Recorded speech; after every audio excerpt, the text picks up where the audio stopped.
Buenas noches, bienvenidos queridos televidentes a una emisión más de nuestro programa Vamos a Descubrir, un programa producido por la Universidad Pedagógica Nacional Francisco Morazán y difundido por Televisión Educativa Nacional TEN Canal 10. Hemos preparado para cada uno de ustedes unos segmentos muy interesantes, así que les invitamos a que se queden con nosotros durante todo este programa. En ese segmento de física interactiva estaremos platicando sobre la explicación del calentamiento global desde la parte de la mecánica cuántica. Para ello le doy la más cordial bienvenida a la licenciada Merly Domínguez. Buenas noches. Buenas noches, Naomi, buenas noches a cada uno de ustedes que están en casa y gracias por estar aquí con nosotros. Entonces estaremos hablando de estos efectos de los gases del efecto invernadero, explicándolo desde el punto de vista de la mecánica cuántica, ¿verdad? Usted nos va a estar ampliando un poco más sobre esto. Sí, claro, realmente para poder empezar a explicar sobre cómo la mecánica cuántica explica el calentamiento global, tenemos que empezar a explicar sobre la luz. Resulta que cuando la luz, por ejemplo, incide en un prisma, esta luz se difracta, pero realmente no vamos a ver toda la banda de colores que tiene la luz, sino algunas bandas son absorbidas por el prisma. Ahí lo estamos viendo en pantalla. Lo mismo pasa, por ejemplo, con los gases. Cuando esta luz incide en los gases, algunos de estos gases absorben bandas de colores. Vemos ahí que entre los colores hay unas bandas oscuras. Estas bandas son los colores que se han absorbido. Por ejemplo, el oxígeno prefiere las bandas de color rojo, absorbe la luz de color rojo o estas longitudes de onda. El nitrógeno, por ejemplo, absorbe las bandas de color amarillo. Ahí vemos que faltan algunas bandas de color amarillo. Entonces significa que los gases prefieren fotones o luz de ciertas longitudes de onda, o mejor dicho, con cierta cantidad de energía. Bien, y es que todo esto me imagino que tiene que ver con la disposición que tienen los electrones en los orbitales alrededor del núcleo, es de los átomos, estos niveles de energía. Exacto, como vemos en pantalla, por ejemplo, un átomo, nosotros sabemos que los electrones que están alrededor del núcleo del átomo tienen niveles de energía específicos. Entonces, cuando estos gases, por ejemplo, los fotones inciden en estos gases, son ciertos niveles de energía o ciertos fotones con energía que son absorbidos por estos electrones para pasar de un nivel básico a un nivel más alto. Y obviamente, como toda la naturaleza busca estabilidad, estos átomos, o mejor dicho, estos electrones que han absorbido energía, llega un punto en que vuelven a estar estables y liberan esta energía y vuelven a descender al nivel en el que se encontraban, liberando fotones. Entonces es así como ciertos materiales, por ejemplo el vidrio, sus átomos no se emparejan con la luz que incide sobre ellos, por lo tanto la luz se traspasa tal cual llega a ellos, a diferencia de los gases. Entonces, que tienen átomos que se emparejan justo con los diferentes fotones, así son absorbidos para elevar la energía de los electrones y luego volver a la energía. Bien, y esto entonces tiene que ver bastante con la preferencia que tengan los fotones. Por ejemplo, uno de los gases que sabemos que afecta mucho es el dióxido de carbono. Exacto. Ese dióxido de carbono, ¿los fotones tienen alguna preferencia con este gas? Sí, bueno, el dióxido de carbono en primer lugar es de los gases de efecto invernadero, de hecho más abundante, que está almacenando nuestro planeta debido, por ejemplo, a la emisión de gas de los automóviles, la emisión de gases por las altas industrias, ¿verdad? Entonces todo este gas se está acumulando y las plantas y otros organismos no tienen el suficiente soporte, por decirlo así, para poder deshacerse de estos gases de efecto invernadero. Entonces, ¿qué pasa? Cuando estos átomos de dióxido de carbono, al igual como mencionamos, el oxígeno prefiere los fotones de luz roja, sí. El nitrógeno prefiere los fotones de luz amarilla, es decir, con esas longitudes de onda, pero entonces el dióxido de carbono, ¿qué fotones prefiere? Realmente prefiere aquellos fotones que no son visibles para el humano. Entonces tiene su preferencia. ¿Y cuáles son estos fotones que no son visibles para el ojo humano? Realmente pueden ser los infrarrojos, que los tonos infrarrojos el ojo humano no los percibe, y los ultravioletas, que tampoco son perceptibles para el ojo humano. Pero eso tiene que ver con la capacidad que nuestro ojo tiene con respecto a las frecuencias de ondas, me imagino, ¿verdad? En todo esto. Y es cierto entonces que las serpientes son las que pueden ver en infrarrojo y las aves son las que pueden ver ultravioleta. Exacto. Y eso pasa entonces. Sí, bueno, por eso es que se dice que de hecho la luz visible es un término que no encaja bien o tan bien, por ejemplo, todavía en nuestro lenguaje, porque visible para el ser humano será, ¿verdad? Porque como usted bien mencionó, las serpientes pueden percibir estas ondas infrarrojas y las aves la ultravioleta, entonces igual son visibles para ciertos organismos. Entonces es ahí donde está la preferencia, por ejemplo, de los gases de efecto invernadero, en específico del dióxido de carbono, que prefiere aquellos fotones infrarrojos que son emitidos debido a la temperatura. Entonces nuestro planeta, por ejemplo, en pantalla estamos viendo una imagen muy importante. Los metales, por ejemplo, cuando se eleva su temperatura, llegando cerca de 450 grados Celsius, la luz ya es visible. Por ejemplo, en las hornillas de las estufas, usted cuando enciende la hornilla ya está produciendo calor, pero no cambia de color, está gris. Hasta después de un tiempo, cuando ya se ha elevado más la temperatura, entonces empieza a verse un rojo visible. ¿Eso qué quiere decir? Que igual todo sustancia, todo material que se encuentre sobre el cero absoluto ya está emitiendo luz infrarroja. Entonces eso es lo que pasa con nuestro planeta Tierra. El planeta Tierra está emitiendo luz infrarroja a través de la temperatura que está almacenando los rayos.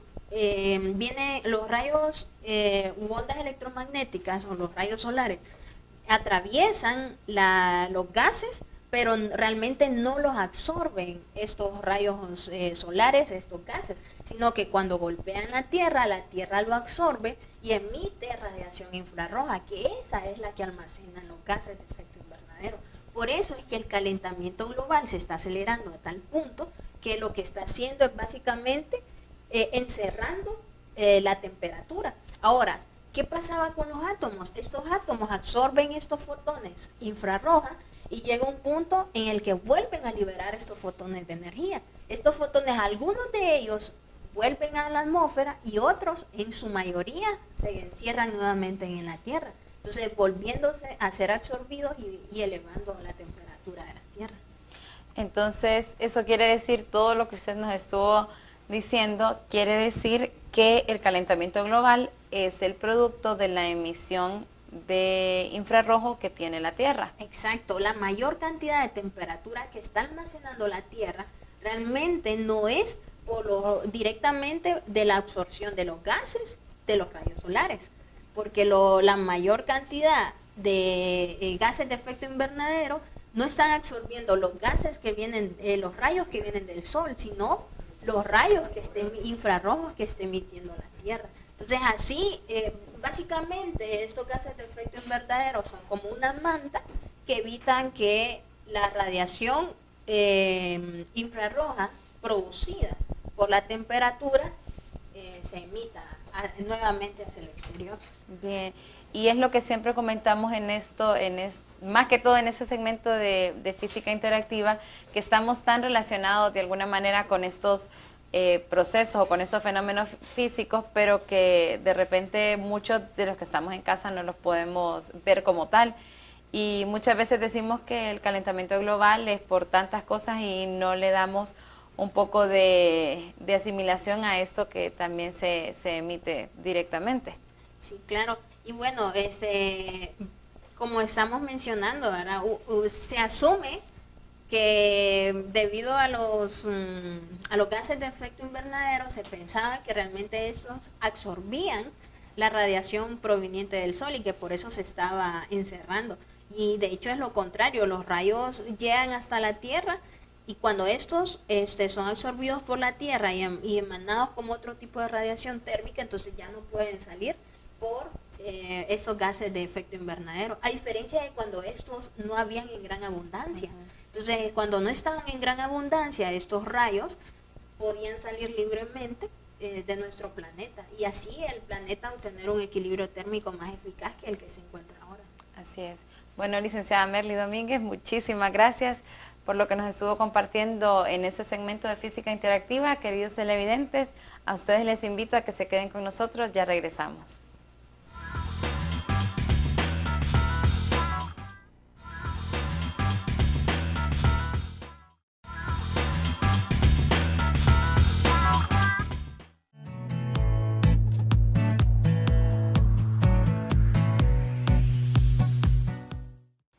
Estimados amigos, bienvenidos nuevamente a este segmento de la Universidad Pedagógica Nacional Francisco Morazán que hemos dedicado al tema de la extensión y la vinculación social en una universidad. Es precisamente en este espacio donde estamos comentando la importancia que tiene para la universidad desarrollar actividades de extensión, que son las que favorecen que la universidad se vincule con la sociedad en donde está inmersa. Este día tenemos como invitada a la doctora Lilian Oyuela. Ella es jefa del Departamento de Ciencias Naturales y estaremos conversando con ella para que nos comente cómo se desarrolla la labor de extensión en su carrera. Doctora Lilian, muchas gracias por estar con nosotros en este espacio. Muchas gracias por la invitación, estoy contenta porque sí, la Universidad Pedagógica Nacional Francisco Morazán hace proyectos de extensión y el Departamento de Ciencias Naturales lo hace igual. Bueno, pues entremos en materia. Cuéntenos, doctora Oyuela, cuáles son las actividades que hace o cuáles son los proyectos de extensión que tiene la carrera de Ciencias Naturales. Ciencias Naturales tiene proyecto institucional que desarrolla durante los 4 años los estudiantes de las distintas carreras de la universidad y este proyecto se llama Cátedra de la Tierra. También realizamos proyectos de extensión con los estudiantes de cada una de las asignaturas a través de los espacios formativos en el cual los docentes también incursionan en la sociedad a través de los proyectos de comunidad.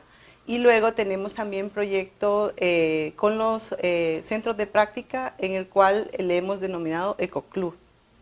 Cuéntenos más sobre el Ecoclub, precisamente, que es en el marco de los proyectos de práctica. Sí, los Ecoclubs surgen gracias a la iniciativa de la práctica misma, práctica profesional, y vamos a los centros educativos a implementar un grupo de amigos de la Tierra o amigos del planeta Tierra, Casa Común, y son los alumnos que por voluntariado ellos logran llegar a este proyecto de Ecoclub y así formar algunas actividades o convergen con algunas actividades tanto de nuestros estudiantes en práctica para desarrollar concientización, sensibilización con relación al planeta Tierra. A través de los Ecoclub también se hacen proyectos de reforestación, plantación de árboles, hacen excursiones, giras de campo. Actualmente hicimos un rally ambiental en donde los alumnos también demostraban sus conocimientos tanto en química, física y biología, y así hicimos un concurso en donde los institutos pudieron participar y dar a conocer sus conocimientos científicos, pero también su deseo de conservación con el planeta Tierra.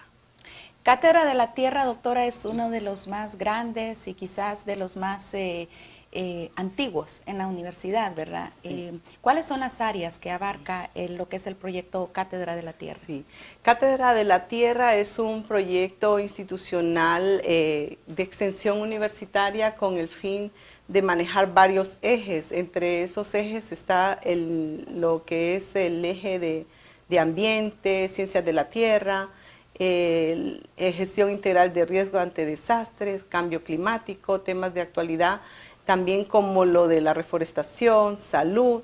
Tenemos ahí también el proyecto donde los alumnos pueden en diferentes carreras hacer el uso de los recursos, concientización con el reciclaje, reutilización de los mismos, hacemos recogida de papel y muchos proyectos en donde los mismos estudiantes van a realizarlos en sus centros de práctica, en su comunidad donde trabajan y así también en la comunidad donde puedan surgir algunos proyectos como por ejemplo la limpieza de playas, cultivo, ¿verdad?, de hortalizas, huertos, etc.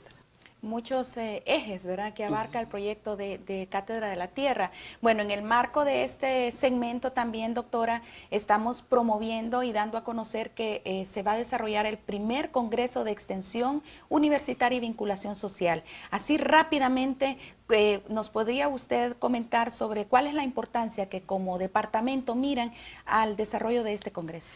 Es importante el Congreso en vista de que a nivel de departamento también estamos haciendo investigación con relación a los proyectos de extensión.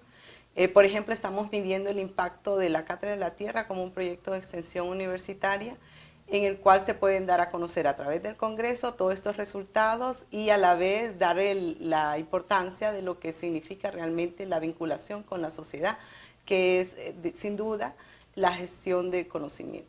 Muy bien, bueno, pues el tiempo pasa rápido, doctora, ya estamos pues cerrando este segmento. Gracias por habernos acompañado y nuevamente le recordamos a todos nuestros amigos, especialmente a la comunidad de nuestra Universidad Pedagógica, que el próximo 19 de junio será el primer Congreso Nacional de Extensión Universitaria y Vinculación Social. Están todos invitados. Muchas gracias por acompañarnos.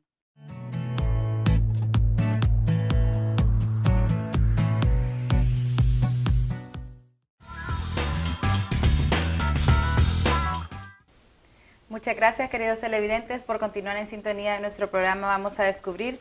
En este segmento de Química para Todos estaremos comentando sobre la toxicidad del veneno de las ranas. Estaremos comentando cómo es el proceso químico que se lleva a cabo y cuáles son estos efectos que ocurren en el ser humano y en algunos otros seres vivos. Para ello, le doy la más cordial bienvenida a la licenciada Rosana Bulnes. Buenas noches. Buenas noches, Naomi, y gracias a todos por estar con nosotros de nuevo en el segmento. Y sí, hoy vamos a hablar de ese tema tan interesante que es el veneno, y más que todo la toxicidad en el veneno de las ranas. Así es, y entonces, ya para ir comenzando, es interesante que usted nos pueda comentar cuál es la especie que se le denomina o se le conoce como la rana más venenosa.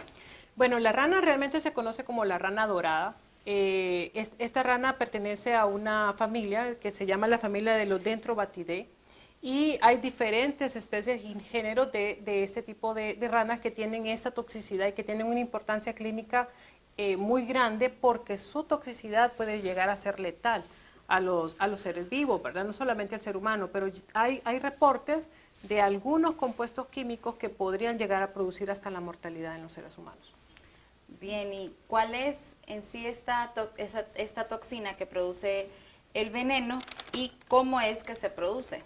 Bueno, lo que ellos producen es una toxina que se llama la batracotoxina y lo que hace es una inhibición de lo que es el reflejo muscular. Entonces, cuando una persona está en contacto con este tipo de anfibios, con este tipo de ranas, lo que produce es que la toxina se absorbe por piel y automáticamente inhibe la contracción muscular. Entonces, pensando en lo que nosotros nos da vida, por ejemplo, sería una contracción, la inhibición de la contracción, por ejemplo, cardíaca, entre otras cosas, ¿verdad? Eso es uno de los principales efectos secundarios.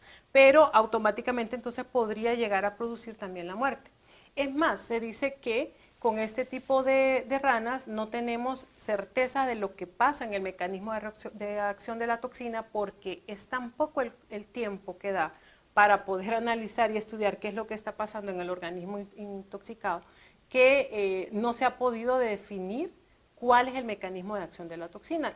La letalidad es casi inmediata, ¿verdad? Entonces eso es muy peligroso, es algo a tomar en cuenta, es un mecanismo de defensa. Realmente las ranas lo que hacen es expulsar la toxina cuando se sienten atacadas, pero llega a ser tan peligroso porque los niveles de toxicidad en ellas son elevadamente fuertes, ¿verdad? Además, se dice que algunas tribus la utilizan para, por ejemplo, contaminar las puntas de flechas. Todavía se utiliza, por ejemplo, en Colombia, que hay tribus, para poder intoxicar las puntas, poner la toxina y poder de esta forma hacer cacería más fácil, ¿no? Entonces también se está utilizando actualmente. ¿Y dónde es el hábitat usualmente donde ellas están? Bueno, el hábitat de la rana dorada o de estas ranas venenosas básicamente tiene que ser un clima húmedo, un clima bastante tropical, selvático, caliente, porque ellas se alimentan bastante de hormigas, termitas, insectos pequeños y plantas. Es más, hay algunos estudios que dicen que la toxicidad está asociada a la alimentación de la rana, porque ranas en estudios se han tenido en cautiverio y se ha visto que la toxicidad disminuye al tenerlas con una alimentación y una dieta diferente, por ejemplo, una dieta a base de plantas. Entonces, por ahí hay algunos estudios que dicen que la toxina que estas ranas tienen en su piel, en su cuerpo, que la manejan más que todo en la parte de las axilas y en la parte del dorso de la espalda, está relacionada mucho, se parece mucho a la toxina que generan las hormigas, que ya sabemos que es un ácido carboxílico que se conoce como ácido fórmico. Entonces, depende posiblemente de la dieta, la toxicidad, la letalidad de la toxina que la rana posee. Bien, y geográficamente, ¿en qué lugares se podría decir que estas han tenido sus orígenes y dónde se encuentran? Fíjese qué interesante porque aunque no menciona nuestro país, sí se habla de Centroamérica y Centro-Suramérica, principalmente en algunos lugares de las costas de Brasil, Costa Rica, Nicaragua. Nicaragua es nuestro país cercano, vecino, ¿no? Y entonces estaríamos hablando de que en nuestra selva posiblemente alguna rana dorada se pueda encontrar. Tal vez habría que ver la variedad, ¿no? El género y la especie, ¿verdad? Pero habría que tener cuidado con ese tipo de ranas que son sumamente pequeñas, vistosas, brillantes, llaman muchísimo la atención. Y dice por ahí que pueden llegar a tener 4 centímetros de alto, o sea, son súper pequeñas. Y uno dice qué bonita, es amarilla, es azulita, es roja. A veces esos colores también indican toxicidad. También se han encontrado reportes de esta rana a nivel de Europa.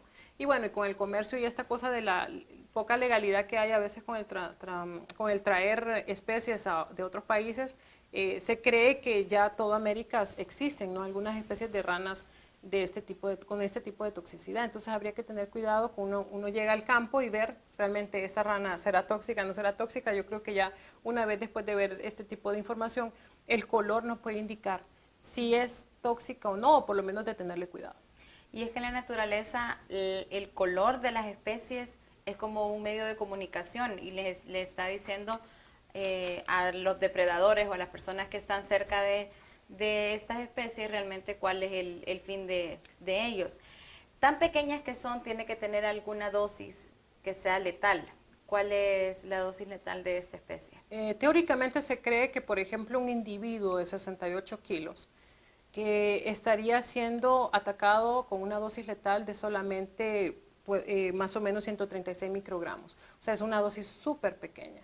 Y se cree que una rana posee suficiente veneno y toxicidad para matar aproximadamente a 200.000 ratones o matar y atacar letalmente a más o menos 100 seres humanos, ¿verdad? Depende también de la contextura, del peso, pero creo que una dosis de 136 microgramos es bastante pequeña y es automático, ¿no? O sea, no hay mucho tiempo para poder definir, la persona va a tener tiempo de llegar a un centro hospitalario.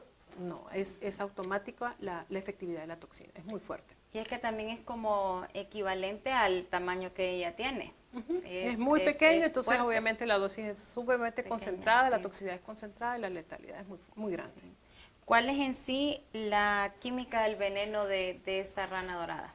Tiene muchos compuestos químicos, estudiarlo es diverso, ¿no? Pero se han encontrado alcaloides, se han encontrado también péptidos, aminas biológicas, biogénicas, y es una combinación de todas estas las que llegan a producir esta batracotoxina, que es la toxina letal encontrada en las especies, y que llega a producir los efectos secundarios, no solamente de la toxicidad letal, sino que depende de la dosis, ¿verdad?, los efectos que vamos a poder observar en los seres atacados. Bien, y bueno, aparte de todos los efectos que usted nos estuvo comentando, como a niveles musculares, incluso la muerte, ¿cuáles son los otros efectos que usted podría mencionarnos? Bueno, se ha estudiado y se dice que muchas personas lo que presentan son convulsiones, cefaleas, problemas respiratorios, arritmia. Ya al final, pues entonces podemos tener problemas para respirar, lo que es la parte cardíaca, y por último la muerte. Es un daño neurotóxico, también produce hipertensivo, arterialmente daña la tensión cardíaca, cardiotóxico, perdón, y llega a producir un montón de efectos a nivel de varios órganos en el ser humano. Bien, a pesar que como usted lo mencionaba al inicio, Honduras no está dentro de los países, tenemos países vecinos que cuentan con la presencia ya de esta especie, entonces hay que tener cuidado las personas que hacen tipos de actividades en el bosque, en ese tipo de selvas. Sí, porque al final la selva en nuestro bosque es muy parecido a las especificaciones que piden para el hábitat de este tipo de ranas. Así que hay que tener cuidado solamente. Solamente. Bueno, agradecerle mucho, licenciada Rosana A ustedes. Bulnes. No, gracias a ustedes. Sí, bueno, a ustedes, queridos televidentes, comentarles que como Departamento de Ciencias Naturales estamos preparando el primer congreso de graduados de Ciencias Naturales el 7 y 8 de junio. Haremos diferentes actividades hasta un desplazamiento hasta Panacam, en donde tendremos experiencias con estrellas, avistamiento de estrellas, avistamiento de aves y una experiencia de acampar. Así que cualquiera que esté interesado, le invitamos a que pueda visitar nuestras páginas oficiales en Facebook para que pueda hacer cualquier tipo de comentario o información solicitada, pues. Licenciada Rosana Bulnes, muchísimas gracias. Gracias a ustedes. Buenas noches. Queridos televidentes, les invitamos a que se queden con nosotros. Ya volvemos.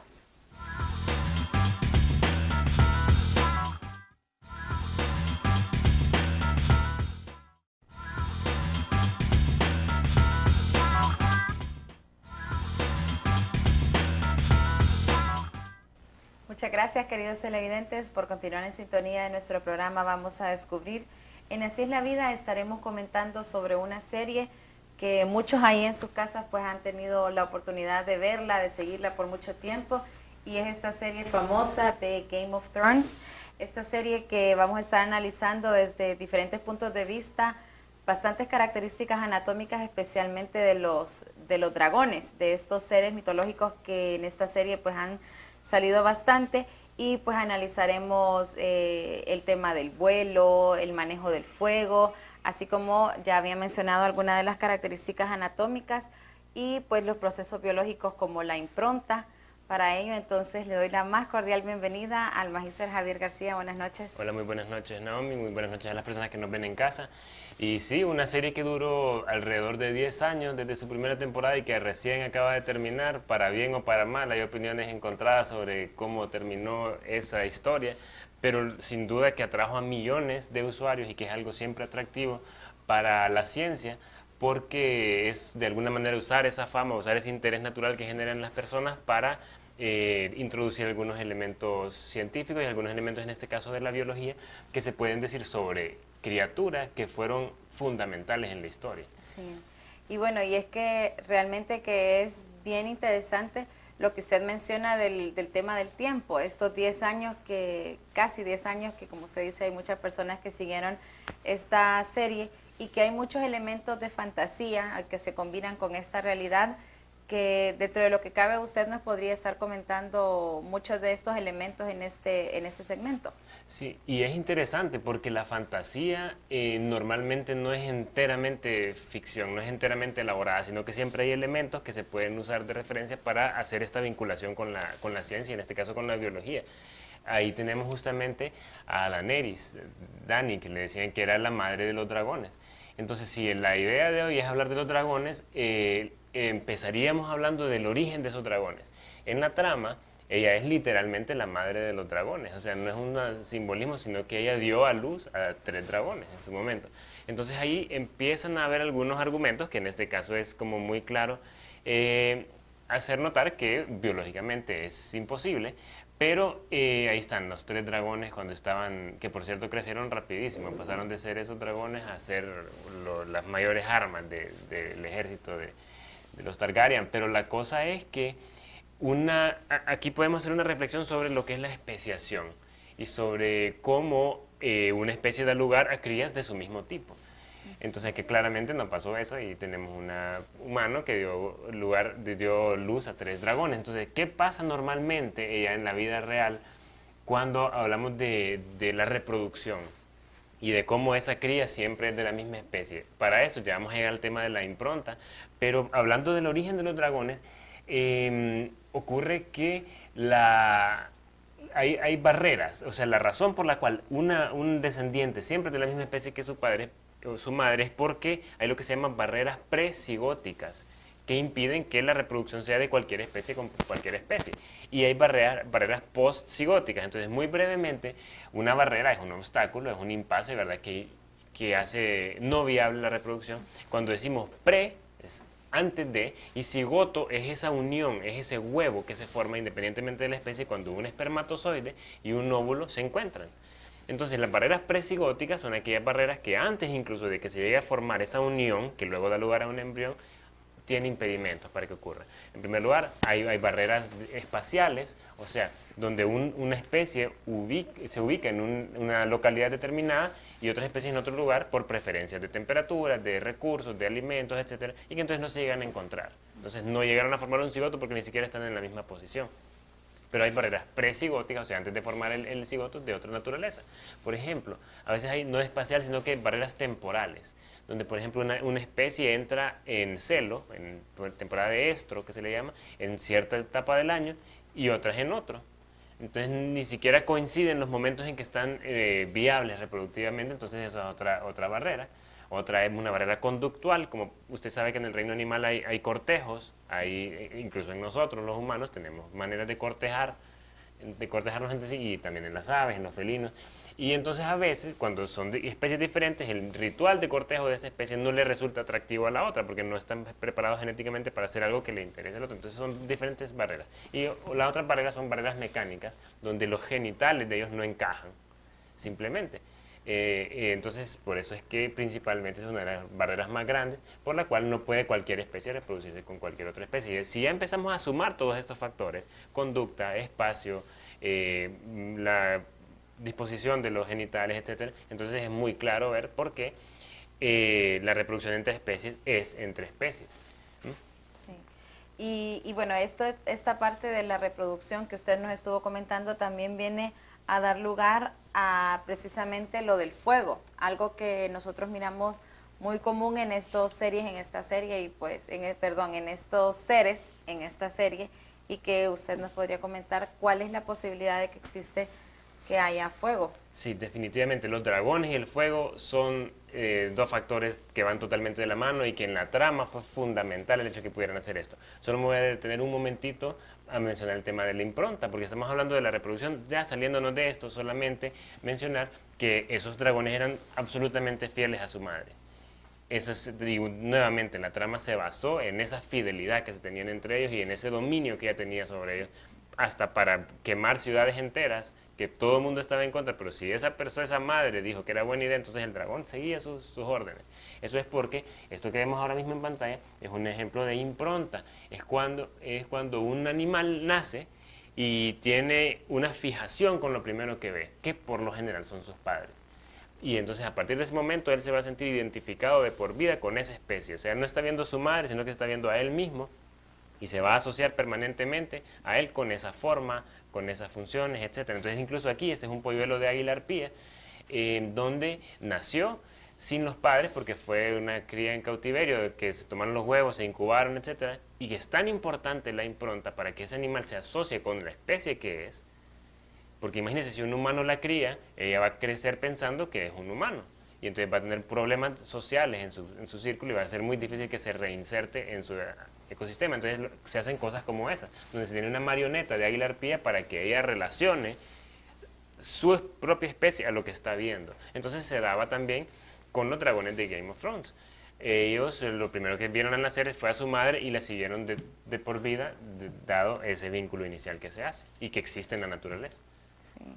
Y bueno, entonces ya lo del tema del fuego también es algo que nos va a comentar. Sí, el fuego. Hay mucha tela que cortar sobre el fuego. Se puede ver desde la perspectiva del fuego como arma o el fuego como elemento. O sea, el fuego como arma, y entonces que hay muchos animales que sí que tienen cosas no exactamente iguales, pero muy parecidas y muy potentes. Y también el tema de resistir el fuego. Lo podemos ver desde esas dos perspectivas.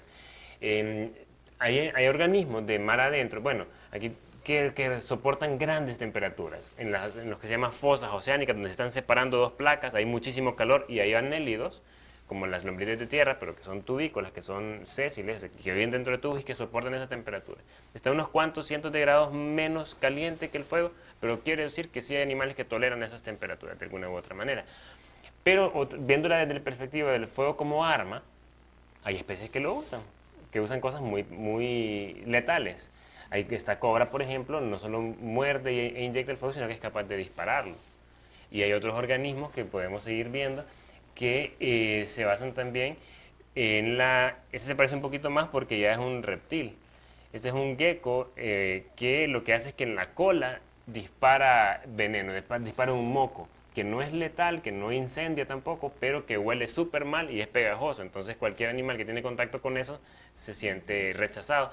Tenemos estos insectos que lo que hacen es que disparan un gas súper maloliente y que entonces hacen que si una rana se los come, disparan adentro de ella y es tan nefasto que las hace vomitar. Entonces salen ellos llenos de un líquido gástrico y todo, pero libres, al fin.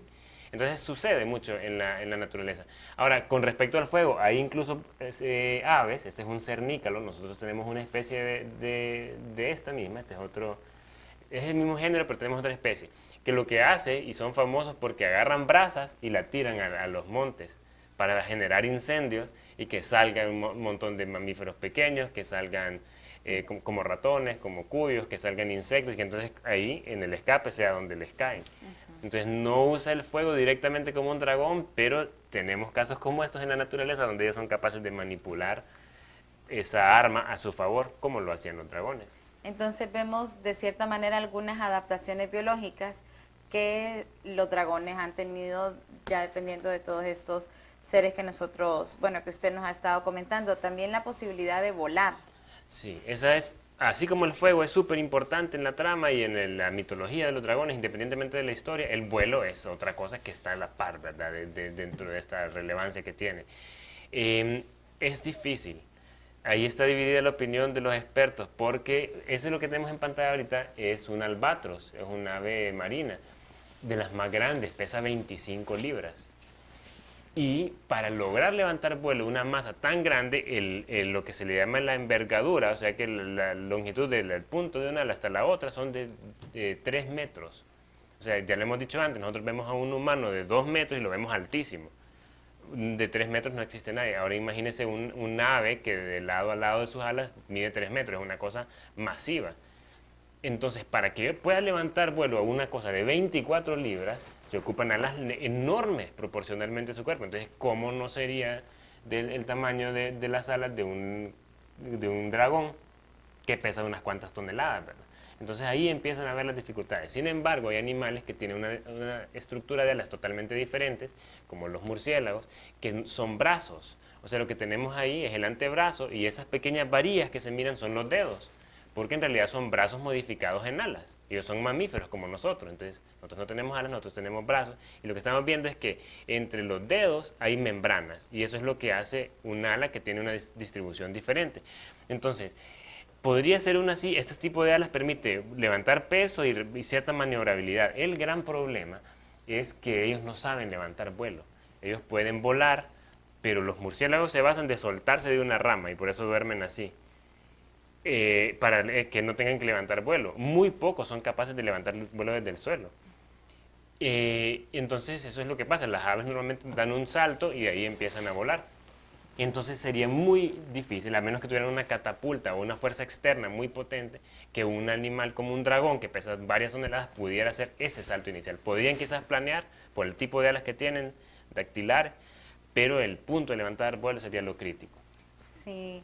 Bueno, todos estos elementos de fantasía, sin duda alguna, que podríamos enumerar muchísimo más, así que vamos a tener que hacer otro segmento en el próximo programa. Estaremos con la continuación de este tema de Game of Thrones, y entonces les invito a todos nuestros televidentes que nos acompañen en el siguiente programa de la próxima semana para seguir hablando de esto. Así es, con todo gusto. Muchísimas gracias, queridos televidentes. Regresamos después de una pausa comercial.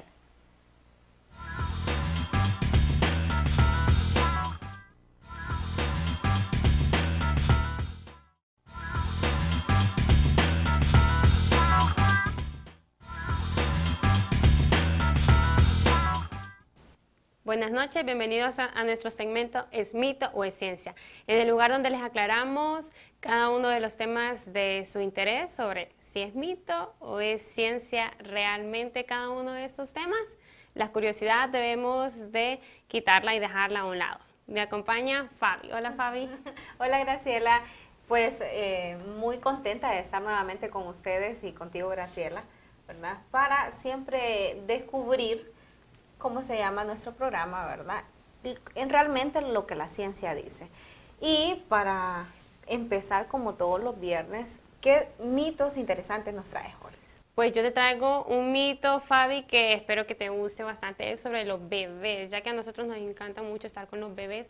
A veces sentimos que lloran mucho y no sabemos controlarlos, o pensamos que los bebés es bueno dejarlos llorar por el crecimiento, la maduración de sus pulmones, Fabi. Pues fíjate que hace mucho tiempo atrás, pues las viejitas o nuestras abuelitas nos decían, ¿verdad?, de que teníamos que dejar llorar a los bebés para que le crecieran los pulmones y que se desarrollaban, que aún por eso les pegaban unas nalgadas en el parto. Pero en realidad, Graciela, ¿qué nos dice la ciencia? Pues Fabi, yo te voy a aclarar realmente lo que dice la ciencia. ¿Habrá una relación de verdad sobre el llanto y la maduración de los pulmones? ¿Será cierto que sí podemos dejar a los niños que lloren para que estos puedan madurar? Pues la verdad, la ciencia dice que esto es totalmente falso, porque no hay ninguna relación entre el llanto y los pulmones. Si un niño llora, puede ser porque tiene hambre, está sucio, se siente incómodo, lo picó algún animal, quiere llamar la atención incluso, pero no porque se necesita la maduración de sus pulmones. Entonces no hay ninguna relación.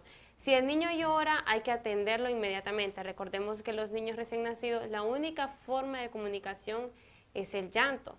Entonces nosotros, aunque a veces nos parezca o se nos hace demasiado difícil saber realmente qué es lo que tienen los niños o por qué llora este bebé, pues nosotros tenemos que identificarlo, saber, conocer el bebé que tenemos, porque no es bueno dejarlo que llore, porque no hay ninguna relación entre sus pulmones y el llanto. Eso sí, que tampoco solamente si empieza a llorar, pues vamos a atenderlo, porque después vamos a tener un niño mal acostumbrado.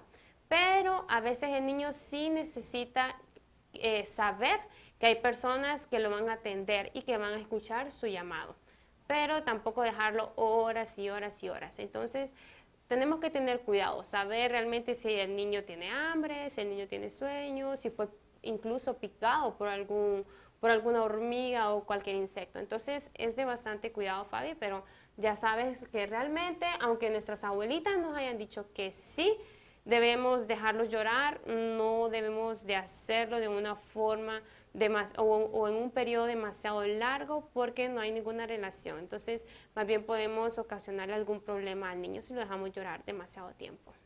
Qué bueno que la ciencia nos aclara esto, Graciela, porque muchas veces las señoras, como le mencionaba anteriormente, dicen, déjenlos ahí hasta que ellos solos, ¿verdad?, que lloren, que eso es bueno. Pero en realidad ya sabemos lo que nos dice la ciencia. Y eso me hace pensar también, Graciela, acerca de algunas enfermedades. Mi mito, ¿verdad?, habla acerca de esto, de las enfermedades que realmente afectan en el embarazo, ¿verdad?, a los bebés, a los embriones, ¿verdad? ¿Qué has escuchado respecto a esto? Pues creo que, bueno, la verdad que muy pocas enfermedades he escuchado yo, que tal vez si la mamá está enferma, que no puede tomar cualquier medicamento, sino que solamente el recetado por sus médicos.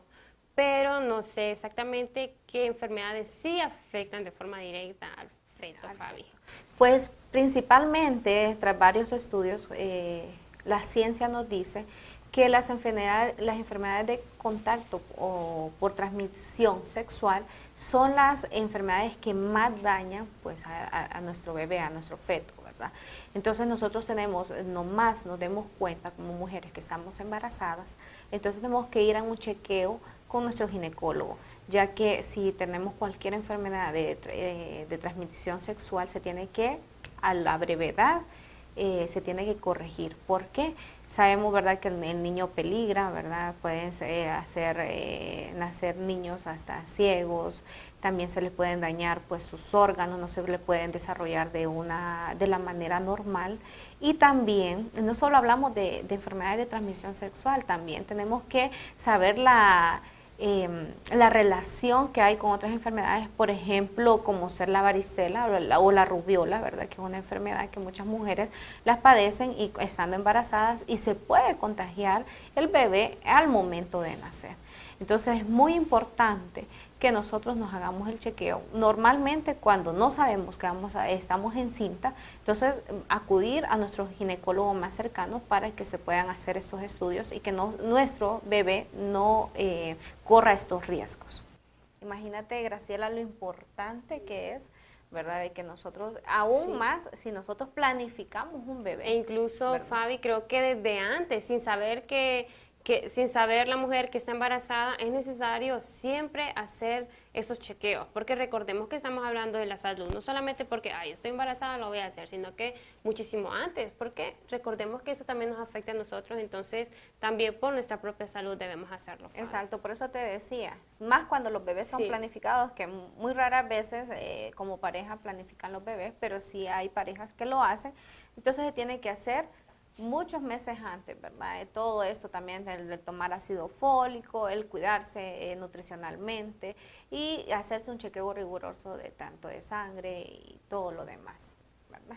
Para que nuestro bebé pueda nacer sano. Así es, Fabi, entonces ya sabemos. Y pues sobre nuestro siguiente mito, Fabi, porque están muy interesantes todos esos mitos de este programa, tenemos otro mito acerca de los carbohidratos. Vamos a ver, Fabi. A ver si sabemos en realidad lo que es carbohidrato. Fíjate, Graciela, de que estos dos últimos mitos se enlazan bastante porque mi mito es en realidad existen carbohidratos buenos y malos, como dicen las personas. Exacto. Pero en realidad, Graciela, dime tú, ¿qué podemos hablar de los carbohidratos? De los carbohidratos. La pregunta es, ¿los carbohidratos, realmente hay carbohidratos malos? ¿O no hay carbohidratos que sean saludables? Y realmente esto es falso, porque sí hay carbohidratos saludables. Lo que pasa es que nosotros acudimos a aquellos carbohidratos, por decirlo así, que nos hacen más daño, ¿ok? Aquellos carbohidratos que nosotros comemos y comemos y comemos casi en nuestros alimentos diarios. Por ejemplo, la harina. Hay alimentos en los que no falta la harina, en los que no falta el maíz, el trigo y de formas muy exageradas, e incluso el azúcar en los postres. Pero sí hay carbohidratos buenos, solo que la mayoría de las personas no estamos acostumbrados a utilizarlos de forma directa o de forma útil en nuestra alimentación. Entonces la ciencia nos dice que sí hay carbohidratos saludables y no todos los carbohidratos son malos. Imagínate, Graciela, que siempre pues nosotros en nuestra dieta diaria tenemos que tener un poco de una porción de carbohidratos también, porque nos dan energía. Sí, ¿verdad? e incluso, Fabi, por ejemplo, el cereal o el pan integral son algunos de los carbohidratos que son más sanos. Entonces debemos de acudir a ellos, incluso carbohidratos con fibras, podemos tener o incluir en ellos las frutas y los vegetales, porque estos nos dan una porción increíble de vitaminas en nuestro diario vivir y nos dan demasiada energía para poder realizar nuestras actividades diarias. Entonces, sí es necesario acudir más a estos carbohidratos y dejar a todos aquellos carbohidratos que son prácticamente solo masa, porque eso es lo que nos deja a nosotros problemas. Exacto. Y como te mencionaba, Graciela, por eso estos dos últimos mitos se enlazan mucho, ¿verdad? Porque tú hablaste acerca de los carbohidratos malos, pero en realidad el mito es si existen carbohidratos buenos y malos, como los separan las personas. Pero ¿qué nos dice la ciencia respecto a esto? ¿Hay carbohidratos malos, carbohidratos buenos? Pues mi compañera Graciela anteriormente les había hablado un poco de estos. No hay que clasificarlos de esta forma. Primero, se clasifican por carbohidratos compuestos y carbohidratos simples. Por ejemplo, los carbohidratos simples o si definimos lo que son carbohidratos, son hidratos de carbono, ¿verdad? Los simples nosotros los podemos encontrar en lo que es el azúcar, el almidón, compuestos, como la palabra dice, simple. ¿Y qué es lo que pasa con estos carbohidratos? Nos proporcionan energía, pero una energía poca, porque lo que hacemos es en nuestro sistema digestivo, pues se disuelven más rápido. Ahora, con los carbohidratos compuestos, estos nos proporcionan mucha energía, pero ¿qué pasa? Nuestro metabolismo se hace un poquito más lento con estos carbohidratos y ahí es donde entra lo que es el pan, lo que es la harina y el arroz. Entonces sabemos que estos son un poco más difícil de lo que nosotros podemos hacer la digestión, pero nos proporcionan más energía. Entonces hay que quitarnos un poquito de la mente, Graciela, lo que es buenos o malos. Necesitan carbohidratos Y simples lo necesario compuestos. es tener un equilibrio. Exacto. O sea, y no solamente comer ese tipo de carbohidratos o los otros carbohidratos, sino que tener un equilibrio de ambos, de estos ambos tipos de carbohidratos, y así vamos a tener una mejor dieta nosotros. Exacto. ¿Y cuándo los podemos comer? Como tú lo mencionas, ¿verdad? O sea, sabemos que en la noche el carbohidrato, el pan, ¿verdad? No podemos estar comiendo pan todas las noches porque, como les mencionaba, el metabolismo se vuelve más lento y, o sea, nos da un poquito de más energía, pero entonces por eso es que ahí vienen las personas con los carbohidratos malos y dicen, pues nos engordan un poquito. Exacto, y es porque no podemos hacer nuestra digestión de forma correcta. Entonces, creo que es más una educación de nosotros, una educación, una nutrición que tenemos que llevar demasiado bien. Exacto, como dicen siempre los nutricionistas, una dieta balanceada. Una dieta balanceada, exacto. Pero, lastimosamente, el tiempo se nos ha Se acabado, nos va. ¿verdad? Se nos va súper rápido. Y siempre los invitamos a que todos los viernes nos sigan, ¿verdad? Y nos miren. Siempre en nuestro programa vamos a descubrir y también nos dejen sus comentarios en nuestra página de Facebook. Vamos a descubrir CCNN, lo que es la Universidad Nacional Pedagógica Francisco Morazán. Así que los esperamos y hasta la próxima.